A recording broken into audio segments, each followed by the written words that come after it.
Hello. I wanted to pop in for a bit of a bonus episode. At the moment, I'm running a free webinar series, which I think might be really interesting to the listeners. So it's a 4-part series, and we've got one more tonight, the 1st of December, and the last one on Friday the 3rd. But that's fine if you've missed out. Well, you haven't missed out. It'll all be recorded and you can access those recordings. I'll pop a link to that in the show notes. But essentially, I'm running a 4-part series as a brief introduction to youth mental health. So in the first session, looked at anxiety, some of the common signs and symptoms. In the second, depression. Later today I'll be talking a bit more about adolescent development, and the fourth one is around having difficult conversation. So if you're interested in learning a bit more about those areas, feel free to check out the link below in the show notes, and you'll have access to that those recordings. And today I wanted to talk a bit about how do we have some of these difficult conversations. We're just adjusting to the new, the news about this new variant, and I know it's creating a little bit of angst and anxiety, and I'm getting a lot of inquiries from parents and from families around how to support their own teens. That's sort of my area of interest, is working with teens and families, and I thought I would bring some of that information into the Inside Social Work podcast. I know a lot of social workers tend to be the air quote, the therapist for their friends and family, and sometimes it can be really hard to take off your social work hat, or if you're a clinician or a therapist, and bring it back down to basics. So I really wanted to give you some of my top tips on how to have these difficult conversations. So if you're worried about a friend, a family member, a housemate, it might be time to have that tough conversation. And these conversations go better when you're prepared, when you're calm, and you can be open-minded and non-judgmental. So my first tip there is to check in with yourself and think, am I in a position to have this conversation? Am I feeling calm? Am I in the right headspace? And if the answer is yes to all those things, pick your time and place. So this is really important, because if you're worried about someone who's distressed or experiencing poor mental health, where and when you have this conversation is incredibly important. So you want to consider picking a time that is, you're not going to be rushed, and that it's a space that you're both comfortable in. So you might not want to do this at a crowded cafe, for example, if that person feels like they might feel like it's too private a conversation to have, and you don't want to have it before you've got to rush off to do a shift, or you've got something in the oven that's going to be you're going to risk burning. You really want to make sure, if you choose to start this conversation, that you have the time and the place feels comfortable and safe. Once you start having this conversation, it's really important not to rush the person. So you might start off with asking questions about the behaviours you've noticed. Be careful not to criticise them. So don't say something like, look, you're being really lazy, or you haven't been cleaning up your room or the communal space. You can say, look, I've noticed that you haven't quite been yourself, and there have been times where you haven't seemed as motivated. I'd like to talk to you about this, or I'm a bit worried. So being really careful to pinpoint maybe some of the behaviours or some of the symptoms that you might notice without criticising the person. Listen, don't interrupt, and let them get things off their chest. This might be really hard because we often want to jump in and offer a solution, or we want to just fix it for them, or we want to reassure them that things are okay. So, think of an example where somebody might feel like they're hopeless and helpless, and they might be something like, I feel like I can never get it right. My boss is always on my case. I just feel like such a crappy worker, like I'm just no good. And maybe your instinct is to say, you're not crappy. I see how hard you work. This is really difficult. That has its place. But in that moment, it's really important to validate what that person's saying. And validating it, it doesn't mean you agree with them. It doesn't mean that by saying, that must feel really sucky, or that must feel so awful to sit there feeling like you can't do your job. That doesn't mean you agree with them.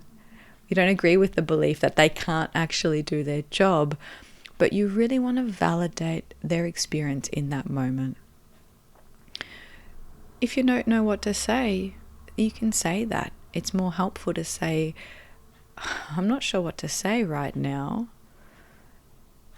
I'm so glad you told me, or thank you for sharing, or wow, I didn't expect that. It caught me off guard. I want to make sure I say the right thing. Can I just have a moment? I'm going to get a cup of tea, glass of water, go to the bathroom, wash my face. Something that gives you a few moments to then come back and start that conversation again. So you don't have to have an immediate response. So having some standard lines, that must be really difficult. I can understand why you would feel that way if that's how you interpreted those, or that's what's coming across. Tell me more. Sounds really difficult. How are you coping? To feel like you're not doing well at work and that your boss is always on your case. That, I know how much you love your job and how hard you work. That must be really awful. How are you going with that? So we can validate and we can show concern. Please resist your instinct to interrupt with solutions. Don't interrupt. Don't offer solutions about what you would do, or there's another time, or, oh, don't be silly.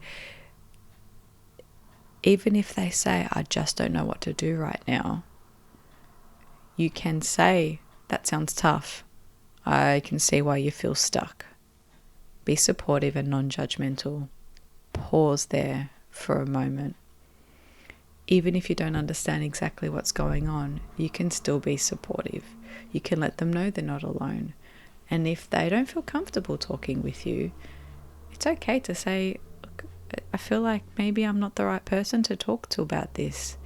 How about we try, and you can recommend someone might be more appropriate or more equipped, or that person might feel more comfortable with. So when offering support, I really think it's important to be non-judgmental, and don't give advice without asking permission first. So let's say you've had a chat, you've picked your time, your place. It's a moment where you're both feeling calm. You've started this conversation. If you then think, actually, I have a really good idea for this, wait till towards the end of the conversation, and then actually you could say, look, I've had something similar happen to me before, or one of my friends went through the same issue with their boss. Would it be helpful if I shared with you what they did? So asking for that permission. So they're some of the things I really want you to consider and keep in mind. Some of the things I think are worth avoiding, and this can be a little more difficult. If it's somebody that is younger than you, don't say things like, when I was your age, this might feel really unusual because we think it comes from a good place, right? Like, oh, when I was your age, I felt that same way about my boss, but we changed careers so many times over our life, you won't even remember it in this many years. That minimizes the experience and can come across sometimes as judgmental or critical, even if that wasn't your intention. So remember not to interject with comments like, when I was your age, or brushing those things off. You might be able to say, like I mentioned earlier, around, look, actually I went through something similar when I was your age. I know things have changed now, but I might have some ideas, or would it be helpful if I shared with you what worked and what I stuffed up and what I learned from it? So you could be really honest and ask that permission to give advice. The other thing I want you to avoid when having these conversations is don't minimize the problem or the issue. And I know that this is something I struggled with in my early career days is I found my tolerance for people's discomfort had kind of diminished because I was working in some really acute mental health settings, and I was working with a lot of people who had chronic homelessness and chronic trauma and a lot of things that had been happening for them. And I would come home and I'd hear people complain about things that felt really trivial. And I remember feeling, oh my goodness, do you really want me to show you how some other people live? And so I really had to check in with myself and think, it doesn't have to be comparative suffering. I don't have to minimize it. This is a person I care about or love, or it's a close friend, or, I value kindness. So even with this person I don't know really well, I want to show up in a way that makes them feel supported in that moment. So try not to minimize their problem or issue. If you're talking with younger people, don't say something like, oh, that's okay that you're having an issue with a friend. You won't be friends with them, past high school, it's fine. So don't disregard some of their emotions because it's, maybe it was different for you, or in the grand scheme of things, it doesn't feel that significant. In that moment for them, it might be. And try and avoid saying but. So this is a really common one, and I urge you to consider how you say things. So don't say, oh, I understand what you're going through, but, and then inserting feedback or response or advice. Yeah, so again, ask permission. I understand what you're going through. That sounds really tough. Validate, listen, empathize, be non-judgmental. If you then have some advice, ask, actually, what you were saying about your friendship issues makes me think of this time that I went through blah, blah, blah, or my friend had a similar issue. Could I share with you a bit more about that and see if it's helpful? So we can really flip it in a different way. The last couple I want to talk about is being overly positive. So this can feel really jarring for someone where we just want to make them feel good, being like, oh, that's fine, everything happens for a reason, or look on the bright side. So if we go back to that example of an employer not feeling respected by an employee not feeling, respected by their employer, it's not great to say, well, you'll learn something from it, or everything happens for a reason, or there'll be another job that comes along that is so much better for you. That actually can feel really difficult and really hurtful to the person. And it can actually be dismissive and a little bit shaming. So if someone's experiencing distress, that might feel like a really... You might think it's a helpful thing to say, but it's often received as, this person can't listen to me, so I'm just going to have to squish down my feelings and pretend to be okay with things while I'm in front of them. Okay, so another thing we want to try and avoid is trivializing the person's experience. So this is when we, someone might say something like, I was just feeling really overwhelmed, or, maybe they had a genuine panic attack, and we say something, to try and maybe relate, but that trivializing, like, oh, I know I had a panic attack when I saw the cost of the insurance this month, or something like that. So it might seem kind-hearted and a genuine attempt to relate, but it can minimize the distress and it can fail to validate the person's experience. So we really want to try and avoid saying things that might accidentally trivialize the problem. Now, the last few are sort of things we've touched on briefly. So it's, we don't want to come up with solutions that are... we might think they're really helpful, but if someone's talking to us about their anxiety or their depression or being in a really rough patch, we don't want to say something like, have you tried yoga? That works for me. Or what about meditation? Again, if those are, they're very good strategies, of course, and we know the benefits of a mindful practice and meditation and relaxation. But in that moment, we need to listen, we need to validate, and then after all that, we might ask, hey, I don't know if this is helpful. I've heard that some people find breathing exercises really effective, or one thing I've used with my clients is XYZ. Do you think that might work? Or this is something I've found works for me. Have you thought of it? So we want to ease in, ask for permission before we offer those sorts of solutions. We don't want to be using guilt. So kind of like that bit I said earlier where I struggled to empathize with people whose problems maybe felt trivial in my early days. We don't want to actually comment on that. We don't want to say, oh, what have you got to complain about? Do you know there are people who have it much worse than you? So we really want to avoid things like that. Empathy doesn't run out. We can have empathy for all the people suffering all the things. Just because someone's situation might be objectively more difficult, it doesn't mean the person sitting in front of you isn't having a tough time. So we really want to give them permission to just feel their feelings, show compassion, show empathy, and not compare it to someone else. Okay. We also don't want to say things like just snap out of it, just get over it. Again, that can cause unnecessary distress, and it can actually prevent that person figuring out what's getting to the bottom of it. So many people actually find it quite tough to talk about how they're feeling, and so if they're being shut down,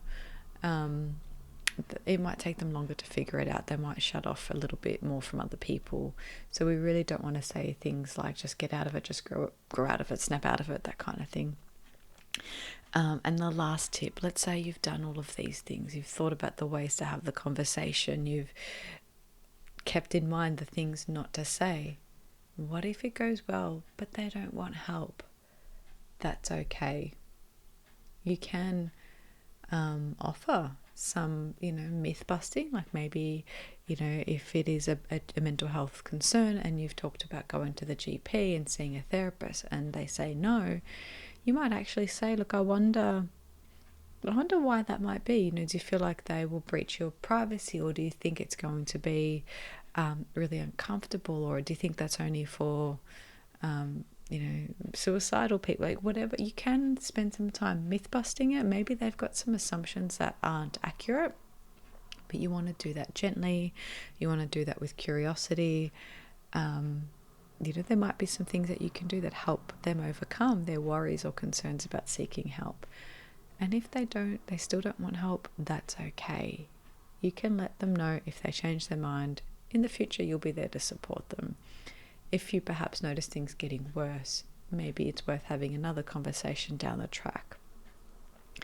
But you must, respect their right not to seek help. So if you're worried about their mental health and they're, not opening up, or they're not wanting to seek support, that's okay. We want to keep, options for conversation open and dialogue open.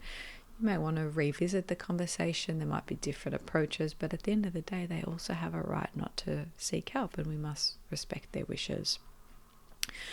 So I hope you found this helpful. I'll put a link to I've written blog posts about those topics, so I'll put some links to that in the show notes.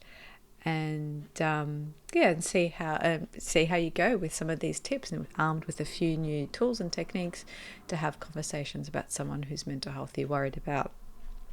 And remember, there'll be a link in the show notes as well to sign up for the mini mental health series that I'm running. It is a focus on working with young people, or if you've got children, living or working with teenagers, but it'll still be really relevant if you're an educator or you're a person who works in the mental health space with teenagers.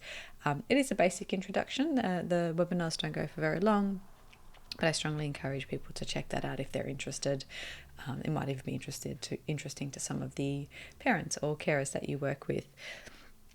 And if you're in Melbourne, I'm running a 2-day workshop next week, Thursday the 9th and Friday the 10th of December, and this is a crash course in mental health. So it's an accredited program through Mental Health First Aid Australia, but it's a focus on youth. So it's the Youth Mental Health First Aid course, and I love it. I think that's actually going to be my 30th course, which is pretty impressive considering over the last 2 years we haven't been able to run them. So following from that, I will be a master instructor, which is super exciting.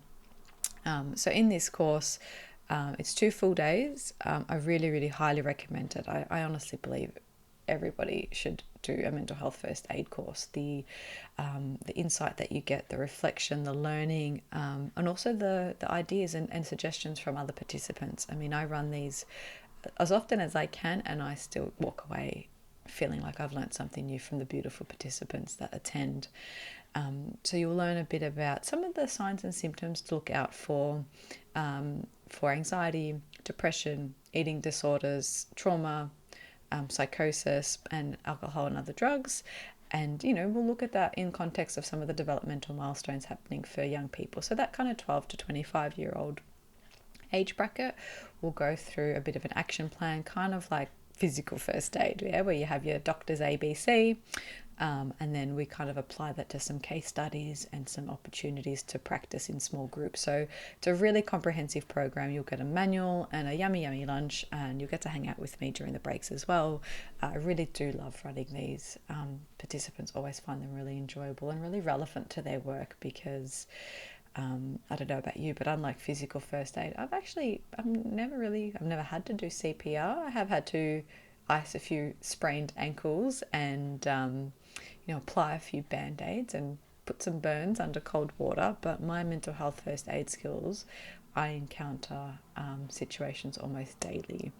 And I use this framework because being that first on scene or that first responder type position is very different to being a therapist. So as a therapist, I work more intensively with people. I get to know them really well. But some of these mental health first aid conversations can happen in just a few moments, and it's a really useful framework. So even if you're a very experienced clinician, I still encourage you to consider signing up. You can sign up with me for next week. I'm also running some over the year next year, and you can see all of the information for that on my private practice page, thetherapyhub.com.au, or you can check out some other instructors. There are instructors all over Australia through the mhfa.com.au or the .org website. I'll put a link to that in the show notes as well. So hope you enjoyed this little bonus episode, and it equips you with a few extra tips and tricks to have some conversations with people who are maybe in distress or whose mental health you're worried about.